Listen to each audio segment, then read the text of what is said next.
சர்வதேச டெஸ்ட் கிரிக்கெட்டில் 100 டெஸ்ட் போட்டிகள் மற்றும் 500 விக்கெட்டுகளை வீழ்த்தி சாதனை படைத்த அஸ்வினுக்கு DNCA தரப்பில் மரியாதை அளிக்கப்பட்டுள்ளது. இங்கிலாந்து அணிக்கு எதிரான கடைசி டெஸ்ட் போட்டியில் விளையாடியதன் மூலமாக தமிழக வீரர் ரவிச்சந்திரன் அஸ்வின் 100 டெஸ்ட் போட்டிகள் விளையாடிய வீரர் என்ற சாதனையை படைத்தார். இந்தியாவில் இருந்து 100 டெஸ்ட் போட்டிகள் விளையாடும் 14வது வீரர் என்ற பெருமையும், தமிழ்நாட்டில் இருந்து 100 டெஸ்ட் போட்டிகள் விளையாடும் முதல் வீரர் என்ற சாதனையும் அஸ்வின் படைத்தார். அது மட்டுமல்லாமல் இங்கிலாந்து அணிக்கு எதிரான 3வது டெஸ்ட் போட்டியில் ஜாக் ராலியின் விக்கெட்டை வீழ்த்தியதன் மூலமாக டெஸ்ட் கிரிக்கெட்டில் 500வது விக்கெட்டை வீழ்த்தினார் அஸ்வின்.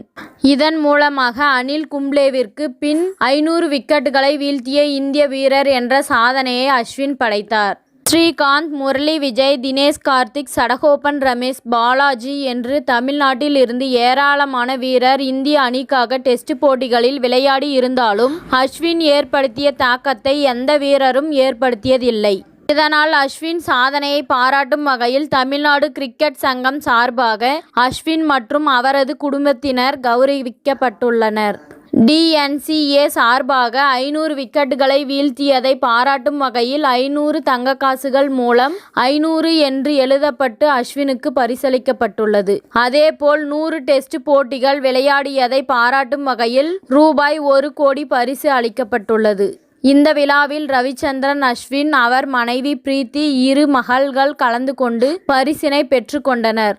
அதேபோல் DNCA சார்பாக ICC முன்னாள் தலைவர் சீனிவாசன், இந்தியா முன்னாள் பயிற்சியாளர் Anil Kumble, CSK CEO Kashi Viswanathan, DNCA தலைவர் அசோக் சிகாமணி, முன்னாள் வீரர் ஸ்ரீகாந்த் உள்ளிட்ட பலரும் கலந்து கொண்டு அஸ்வினுக்கு பாராட்டு தெரிவித்தனர். IPL தொடருக்கு முன்பாகவே DNCA சார்பாக பாராட்டு விழா நடத்தப்பட்டது ரசிகர்களுக்கிடையே ஆச்சரியத்தை ஏற்படுத்தியுள்ளது.